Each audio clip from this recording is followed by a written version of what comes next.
BTC बिसायख'थिया जानो गेजेराव से सप्ताल' सम दंसै। BTC बिसायख'थिया खाथिनिफ्राय खाथिसिनाव सौफैनाय लोगो लोगोनो बिसायख'थिनि फोसावदिं मेल खालामनाया गोख्रोंनिफ्राय गोख्रोंसिन जादों।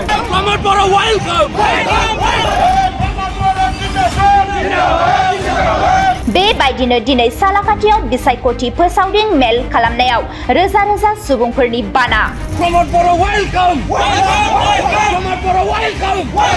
सालाकाटिनि रायजो राजाफोरा लरेन्स इस्लारिखौ लानानै जोबोर गोजोननाय मोनदों।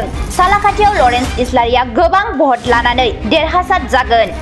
बे बाथ्राखौ बुंदों गाहाय खुंगिरि प्रमद बर'आ। सालाकाटि बियाबनि BPF दोलोनि बिजाथि देरहासार बसुमतारिया गोबां रोजा रोजा हेफाजाबगिरिफोरखौ लानानै खालिफुख्रियाव मोनसे सुबुं गवा मेल लानायखौ नुनो मोनदों। बियो UPPL दोलोनि थाखाय गोब्राब जागोन नामा होननानै खौरांगिरिनि सोंथि सोंनायाव प्रमद बर'आ बुंदों बियो जेबो गोब्राब जाया।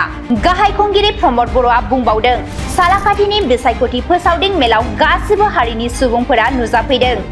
बेवहाय बर', माइनरिटि, आदिबासि, कच राजबंशी, बाङालि गासिबो जनगोष्ठीयानो नुजाफैदों। बेनिखायनो बुंनो हायोदि सालाकाटियाव UPPL दोलोनि बिजाथि लरेन्स इस्लारियानो गोबां भट लानानै देरहासार जागोन। बेवहाय जेबो चेलेन्ज आरो जेंना गैया। BTCनि मोनब्रै बियाबाव बयनिख्रुइबो बांसिन मासि लानानै UPPL दोलोआनो सरकार दागोन होननानै बिथां प्रमद बर'आ बुंबावदों। सालाकाटि समस्तियाव दिनै जोंनि बिसायख'थिनि बे मेलाव गासैबो हारिनि सुबुङा नुजाफैदों। बेवहाय माइनरिटि, आदिबासि, कच राजबंशी, बङालि गासैबो जनगोष्ठी फैदों बर'जों लोगोसे। दा बेनिखायनो दिनैनि तारिखाव जों बुंनो हायो जे सालाकाटियाव गोबां भट लानानै जोंनि लरेन्स इस्लारि बिथाङा देरहागासिनो दङ आरो बेवहाय खुनु चेलेन्ज बा बेबायदि खुनु जेंना गैया।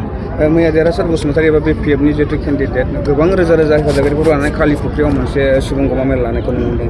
UPPLनि थाखाय गोब्राब जागोन नामा? जेबो गोब्राब जाया। सालाकाटिया अलरेडि क्लिन जाबाय। बेवहाय खुनु उसुबिदा गैया। बिनि रायजो राजाफ्रा जोंनि बिजाथिखौ लानानै जोबोद गोजोननाय मोनदों। लरेन्स इस्लारि बिथांखौ लानानै जोबोद गोजोननाय मोनदों आरो बेवहाय गोबां भट लानानै लरेन्स इस्लारि बिथाङा देरहागोन आरो एइबार BTCआव जोङो 40टा समस्तिनि मादाव बयनिख्रुइ बांसिन मासि लानानै सरकार बानायगोन बे रोखा।